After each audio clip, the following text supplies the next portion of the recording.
White House Press Secretary Carolyn Leavitt has finally let the American people know that the meeting between President Trump and Putin will take place in Anchorage, Alaska.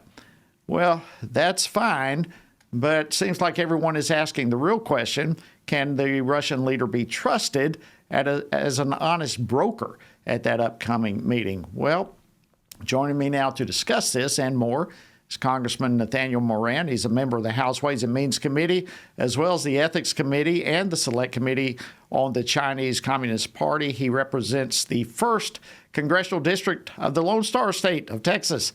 Congressman Moran, welcome back to Washington Watch. Always great to have you. Thanks, Jody. It's always great to be with you. All right, so we've got this meeting coming up in Anchorage, Alaska, between Presidents Trump and Putin. But even as we speak right now, it seems as though Russian troops are making an aggressive incursion into Ukraine. So the question everyone seems to be asking right now is, can Putin be trusted, as he seems to just be going through the motions right now at a potential peace deal with Ukraine? What's your thoughts about all this? Jody, the answer is simple, and that is no, Putin cannot be trusted. And I think that's been clear from the very beginning that Putin has strung this along, even when President Trump came into office, saying very specifically this was one of the very first things he wanted to accomplish was peace in Europe, and that means a deal and a peace treaty between Russia and Ukraine. And Putin really has not been a good faith actor from the beginning. I don't expect that he will be a good faith actor going forward. Wow. Very concerning. And it's true. I mean, everyone's going to be watching this thing and seeing what's going to come out of it. If I can shift gears to you, you've been awfully busy, not only in Congress, but as you're taking time in August to be in your district and abroad. But there's the international conflict on the other side between Israel and Hamas that continues to take place. And you were recently in Israel with Speaker Mike Johnson. And also, while you were there, you visited Judea and Samaria, as I understand it. Give me your thoughts of what you saw while you were over there and your thoughts as to what's happening in that particular war. Yeah, that conflict is certainly regrettable because it didn't have to happen. And this trip with Speaker Johnson and some other members of Congress was really remarkable. It's a great reminder that there is evil in this world, and we have to defeat that evil. But it was also a reminder as we traveled through Judea and Samaria, and this is the first time the Speaker of the House has been in that region, inside what they call the Blue Line. We talked to both Arabs and Israelis that want peace and want stability in the region.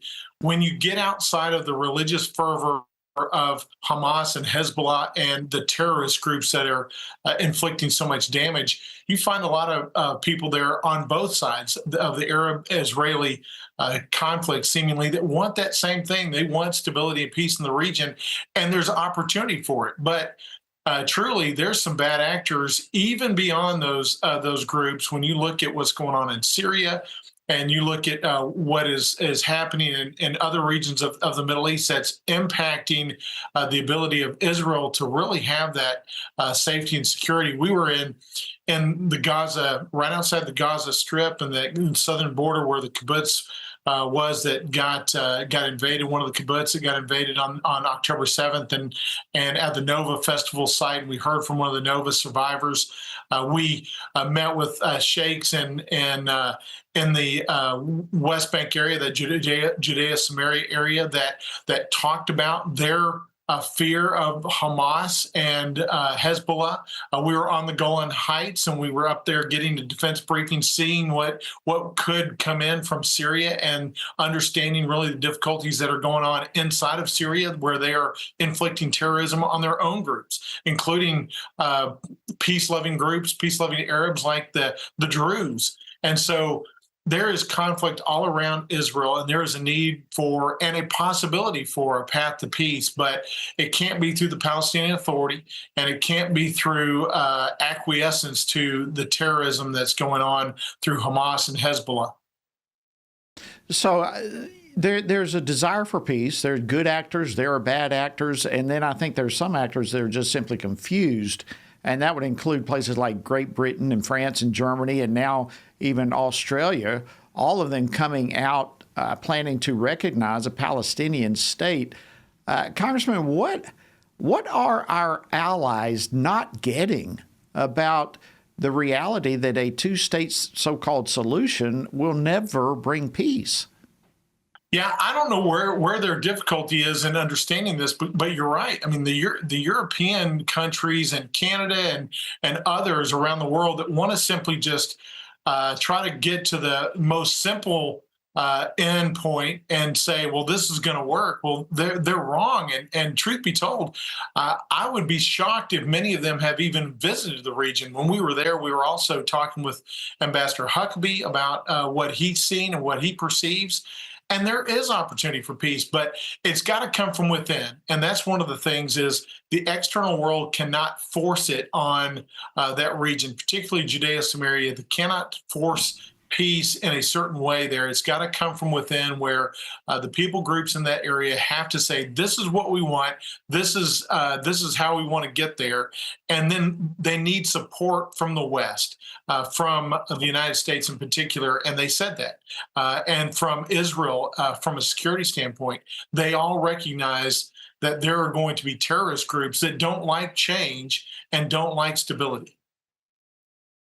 Really good insight on all of that. Let me shift gears with you real quickly in just a couple of moments that we have left. A Democrat whistleblower has come forward stating that they were actually in a meeting with then Congressman, now Senator Adam Schiff, who authorized the leaking of documents that would certainly paint President Trump in a derogatory manner.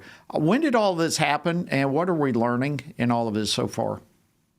Yeah, this as it's coming out, we knew some of this going through some of our oversight and judiciary in the last year that we knew that Schiff was not acting in good faith. Another bad actor that was trying to undermine Trump's run for president in 2016, and so we didn't know the extent of what you're seeing today. What the whistleblower is coming out and saying that Schiff had actually released some of these secure documents, confidential documents, to try to undermine that run for president in 2016.